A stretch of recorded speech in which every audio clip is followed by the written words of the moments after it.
Welcome to 15 with Christine. My friend Mitzi Eaker, founder of Mitzi Jane Media, is our special guest today. So let's get started.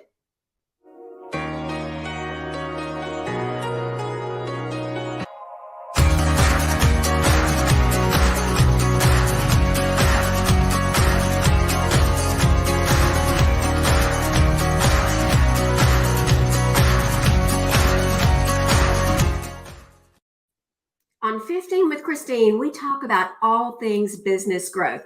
But before we dive in, I want to let you know where you can find the broadcast.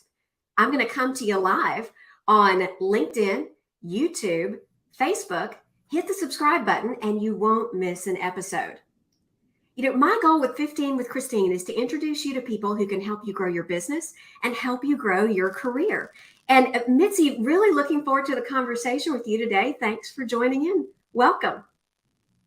Hello, good morning. Thank you for having me today, Christine. I'm excited to be here and share just some insights or a little bit of wisdom that I might have to help someone else in their business.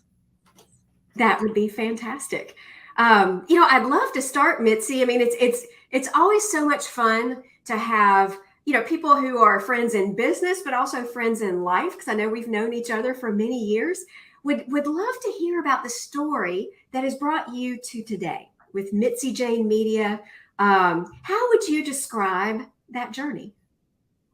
So really it started in ministry. My background is in ministry, and I worked at a Christian publisher for almost 10 years and coordinated one of their large programs to children and their leaders across the U.S. And so through that process of creating yearly curriculum plans and leadership development plans, that set the stage for what I do today. I was in the ministry when I was young and single, and I got married, and I had 2 kids and kept loading responsibilities on top of me, wrote 2 books, was leading this global organization, and it was just with 2 little ones, it was a bit much. And so during that time, I got on Twitter. I was always an early adopter to social media.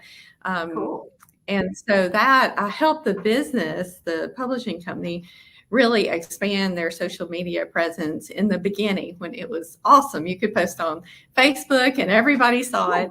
And then through that, I left that because it was so overwhelming. And I started Mitzi Jane Media, and I started just helping small businesses and nonprofits put together really messaging plans. Now we call them digital marketing plans. But that's how I got started. And I've had Mitzi Jane Media for 10 years now.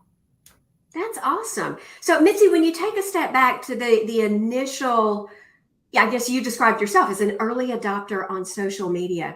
What kind of aha moments did you have then that have even fed the vision that you have now to help your clients? What did you see then that maybe the rest of us didn't? Well, really, I saw it as a way to communicate beyond your circle of influence. And really, in the beginning days of Twitter, you could talk to anybody, no matter if they were CEO, high up in politics, wherever you could engage and talk to people. So I saw the power of communication through social media. And what I did 10 years ago is very much the same as what I do today. It's just totally different how you do it. Before, you could post on Facebook, and like I said, people actually saw it. Today, you've got to pay to play, and there's so many different avenues to get your message out there.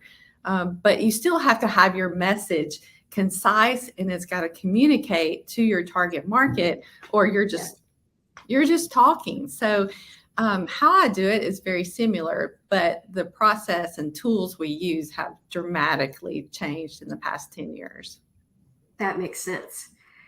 Mitzi, I'd love to hear, what kind of clients really do you enjoy working with? And would you describe are the ones where you guys together can really hit it out of the park as far as communicating with their ideal clients, building those relationships?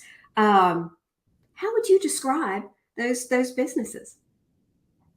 Well, it is funny because I do have I guess a niche that I'm good Yes. at, and I think it probably comes from my years working in a traditional type atmosphere. But I love working with legacy businesses who they need to refresh their brand. Maybe they're Yes. doing things the old-fashioned way, and they need to just like not overhaul their brand image or even communicate effectively with all these new tools. And so really my target market are those legacy brands that have been in business 10 to 20 years, and they really are moving forward. And it's funny because most of my brands were like legacy brands that have been handed down to the next generation. And I'm really good at coming in and bridging that gap between keeping that legacy and that brand alive, but then using the Yes. tools and technologies to brand them in a positive light via social media and digital marketing. So when you say legacy, I mean, I've heard you mention maybe family businesses that are in the second or third generation. What else describes in detail a legacy brand? What does that mean as far as helping people even maybe paint a picture in their mind of what a So legacy it's business definitely is from those your brands that have, like, one of my favorite clients that I've worked with is John Hall and Company. And John yes, Hall is this older grandpa that he has built a legacy of just being there for years, but also of selling land across Alabama. So he has yes. all these connections. And so it was time for him to hand over the business to his sons. And Mhm. so I was able to go in because his son was like, let's just go forward. Let's just, we want to do all of this. And I'm like, wait a minute. Your dad's legacy is what made you what you are to do today. So let's harness the legacy he has and the positive brand awareness, and let's build that Yes, to the future and connect the two, because you're a connection of what he had, but you're not like totally doing things differently. You're just taking it to the next level, yes. and really in our communication plan, like they celebrate their 30th year, and so we put out a Wow. press release about the John Hall legacy and what he's done. And one of the things I want them to do is write a book about that, because it would be a great and beautiful table book to have of all the land that he sold, the different stories. So Yes. that's one of my favorite brands, is to really come in and help them identify where their brand strengths are and really focus on those so that they can connect with the next generation of land sellers. Because right now, the goal is to get people who want to sell their land. If you can get people who Right. want to sell their land, it's sold. So, but you've got to know, like, and trust who you're doing business with. And so when I do brand development, that's what we do, is figure out what their strong messaging is, and then how Yes. we can tap into that. And the other side really is, what do people want to hear? Like, I had another client, he was an app developer, and when you go to his app, it was very, and I call it sterile. And I'm like, Yes. you're asking these people to take action. And then you get to the website and it's like, okay, you've got 5 tabs on how this app works. People don't care how the app works. They just care that the app actually works. Just tell me I can Mhm. trust you. You're going to take care of my privacy. You're not going to um, you're honest, and just let me access the app to take action. So that's another thing. You've got to make sure that when people come to whatever you're selling, your product, your Yes. service, or your app, they can do what you just promised, and they can do it quickly and efficiently without thinking about it. So I guess that's That's a another great thing. point, because if they're disappointed or if the message is inconsistent, you lose them, right? Yeah, they're going to go find another app that works and is quicker Right. and gets to where they want to go faster. So those are just 2 ways that I've helped different brands recently. And I have just launched a brand new restaurant brand in Hoover. And that was fun too, like starting from scratch Yeah. and putting together the dream process of what are you going to be called. So that was The a fun process from project. the beginning. Yeah, so new beginnings too. It sounds like what you do is not one size fits all. It's not, it's very customized, and like I may work with 3 to 4 clients a year, and I'm very selective about the clients I work with. Yes. Like I'll meet with anybody for 30 minutes and see what is best for them. And if I'm not a good fit, I'll be the first to tell them, hey, I know this person does this and they would be a better fit for you. So that's part of what I do, is help businesses and business owners like find the right marketing fit for them. Yes. Well, Mitzi, we have about a little under 3 minutes left. And I know you've got an exciting project you're working on for the City of Hoover and the World Games. Can we talk about that, how that came to be and what your goals are? Yes. So the City of Hoover has hired Mitzi Jane Media to help them with promotional items for the World Games. Yeah. So we just recently started a department, a hospitality and tourism department led by Tanetta Lynch, and I am working with her to put together promotional items. So really, instead of promoting the World Games, it's more when people come to the World Games, because Hoover is a place, we've got nice hotels, a lot of nice restaurants. Yes. So we're hoping, and we also are hosting the softball. So we're going to have a lot of people in Hoover already at softball. And so really our goal is just promoting all things Hoover. Once people come to Hoover, we want them to know all the great things that Hoover has. So number one, they spend money while they're here. And then number two, when they're traveling through to go to the beach, to go wherever, because we are a huge travel through city, that they stop here, stay the night, and eat at our restaurants, play at places like, we've got a comedy club, we've got a jazz club, we've got all kinds of great playgrounds for kids. So Hoover really is a great place to stop and play.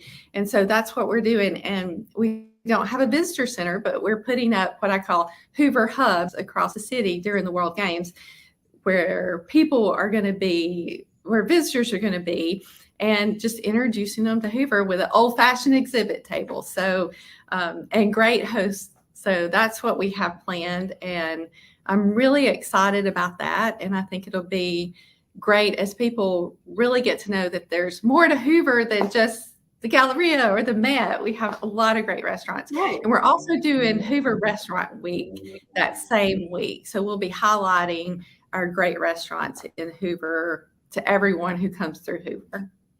So that's exciting. So Mitzi, if there are business owners, watching or listening, are there volunteer opportunities for businesses to help? Are there opportunities for them to be involved in Restaurant Week? Any information you can share about that?